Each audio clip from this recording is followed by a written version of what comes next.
तो पहला मेरा प्रश्न ये है कि जैसे एसएससी सीजीएल का एग्जाम है, अक्सर जो टॉपर्स हैं जब इंटरव्यू लोग देख रहे होते हैं तो उनको ये लगता है कि उनका बैकग्राउंड बहुत अच्छा था, वो मैथ्स में ऑलरेडी बहुत अच्छे थे, पीसीएम वाले लोग हैं जैसे आप हो, तो उनको ये लगता है कि एसएससी का एग्जाम शायद अब उन लोगों के तरफ डाइवर्टेड ज़्यादा है जो पीसीएम बैकग्राउंड से आते हैं। आपका क्या व्यू है? आपको एग्जाम दिया, आपने निकाला, आप पीसीएम बैकग्राउंड के हो, लेकिन फिर भी मेरा क्वेश्चन ये है कि आपसे अगर कोई आज की डेट में 8 साल बच्चा आके पूछेगा ह्यूमैनिटी वाला कि यार एसएससी की तैयारी करनी है मुझे और आप बताओ कि क्या मैं भी टॉप रैंक निकाल सकता हूँ, नहीं, आपका क्या जवाब होगा उसके लिए?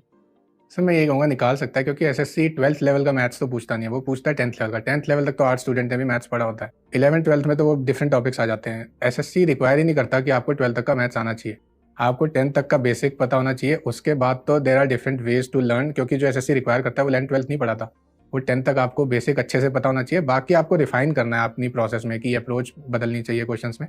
तो इट डजेंट मैटर कि आपका मैथ्स 11th 12th में था या नहीं था, या फिर ग्रेजुएशन में मैथ्स था या नहीं था, बट अगर 10th तक आपने अच्छा कर रखा है तो फिर बस आपको प्रोसेस अपनी रिफाइन करनी है, क्वेश्चंस को अप्रोच करने का तरीका बदलना है, और कैसे कैसे आप उसको शॉर्ट कर सकते हो, क्वेश्चंस को अप्रोच कर सकते हो, तो फिर बस वही बदलना है। देन इवन डजेंट मैटर कि आप साइंस स्ट्रीम से हो या आर्ट्स स्ट्रीम से हो या कॉमर्स से हो, even then you can score very good marks. कुछ पॉइंट मैं भी यहाँ ऐड करना चाहूँगा जैसे संदीप ने बोला है। एक तो ये कि देखिए, अगर आप बोलते हो एडवांटेज का, तो मुझे लगता है कि मैथ्स को अगर छोड़ दें, मैथ्स तो 250 नंबर की है ना। Yes sir. उसके अलावा बाकी जो पूरा है वो तो उसमें चलो मान लेते हैं कोई डिफरेंस नहीं है। मैथ्स में उनको थोड़ा चैलेंज ये हो सकता है कि जो 12th में मैथ्स पढ़ते हैं उनकी मैथ्स की अंडरस्टैंडिंग थोड़ी बेहतर होती है, क्योंकि मैथ्स के टच में है, वो 10th के बाद मैथ्स नहीं पढ़ रहे हैं। बट मुझे लगता है कि अगर आप वाकई में मेहनत करने को तैयार हो तो वो जो थोड़ी बहुत कमी भी आपके अंदर है वो आप फिल कर सकते हो। तो एग्जाम ऐसा नहीं है कि आर्ट्स के बच्चों के रीच में नहीं है, मे भी थोड़ा एफर्ट आपको ज़्यादा डालना पड़ेगा, और अगर आप डालते हो तो आप भी इस एग्जाम को अच्छी रैंक के साथ निकाल सकते हो, मेरा यही मानना है। राइट।